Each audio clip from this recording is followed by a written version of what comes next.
Assalomu alaykum hurmatli televizor ko'ruvchilar. Uyg'ur televiziyasining kundalik xabarlarini ko'rishinglarni qarshi olamiz.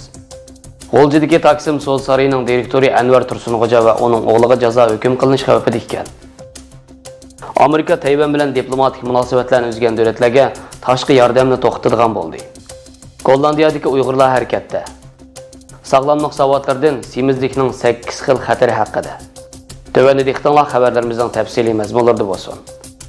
Lagerga ilinib ketilgan bir yildan uzoq vaqtdan beri oilasi bilan hech qanday aloqasi bo'lmagan Anvar Tursunxo'ja va o'g'li Azmat Anvarning chet ellarda yashayotgan urug' tuqqanlari ularning navbatdagi xavfli ahvolidan xabar berib, Xitoy hukumatining Anvar Tursunxo'jaga 9 yillik majburiyat ma'rifini qo'llamay, o'g'li Azmatni Turkiyada o'qitgan.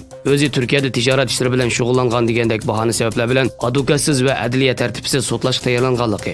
Anvar Tursunxo'janing delosi hozir hukm e'lon qilinish bosqichida ekanligini bildirdi.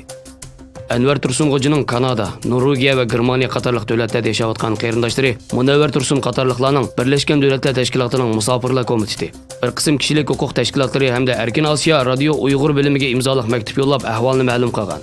Mazkur maktubda gunohsiz qarindoshlarining uchirgan zulmga sukut qilib turolmaganligini, Xitoy hukumatining qarindoshlarini gunohkor va jinoyatchi deb qarasa, nima uchun Turkiyada va boshqa davlatlarda o'qiyotgan, tijorat qilayotgan Xitoylar jazoga tortilmaydi?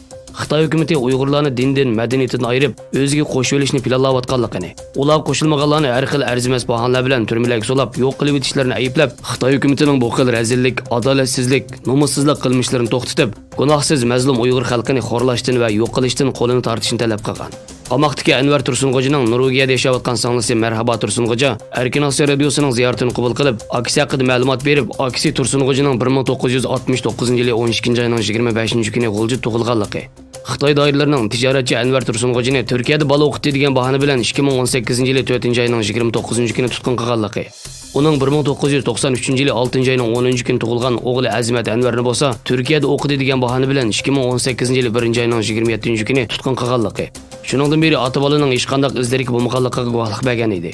Anvar Tursunxo'janing chet ellarda yashayotgan qarindosh va boshqa urug' tuqqanlarga vakolatan radiomizga oilasining ziyonkashlik uchrashi ahvoli haqida tafsili ma'lumot bergan Kanadadagi muhojir Munavvar Tursunxo'ja inisi Anvar Tursunxo'janing G'o'ljida Taksim sud sarayini ichib xil ro'naq topgan bir tirishchan yoki tijorat ishkanligini bayon qilib, inisini ilgari Xitoy soqchilarining ko'p qatim parakanda qilganligini, Anvar Tursunxo'janing ayoli Muqaddas Bilalmo lagerga elib ketilib, yaqinda qo'yib berilgan bo'lsa-mu, ammo psixikasi normal bo'lmaganligini bildirgan.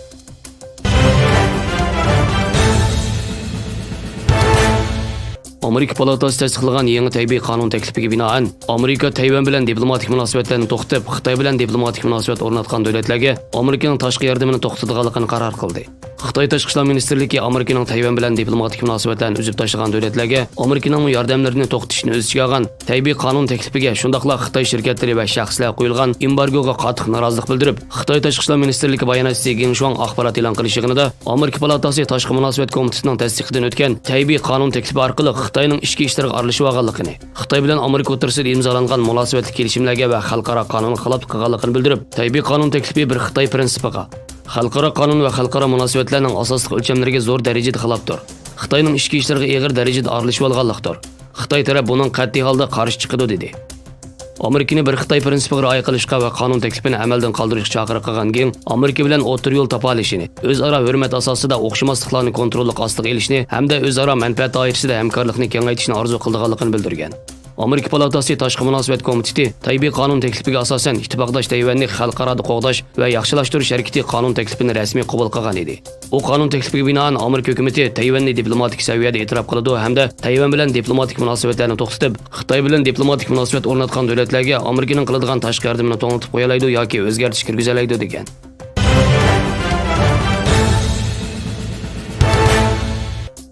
26-sentabr kuni Gollandiya Harlem shahrida Uyg'ur madaniyat va tashviqot markazi birlikda Uyg'ur davosini, Uyg'ur masalasini texnik keng doirada tashviq qilib, Gollandiya xalqining Sharq Turkistonni, Uyg'urlarni va kulturlarimizni tunishga, Xitoy tarafdan bo'layotgan zulmning qanchalik og'irligini yana bir qadam ilgarilagan holda bildirish uchun jonliq faoliyat o'tkazdi.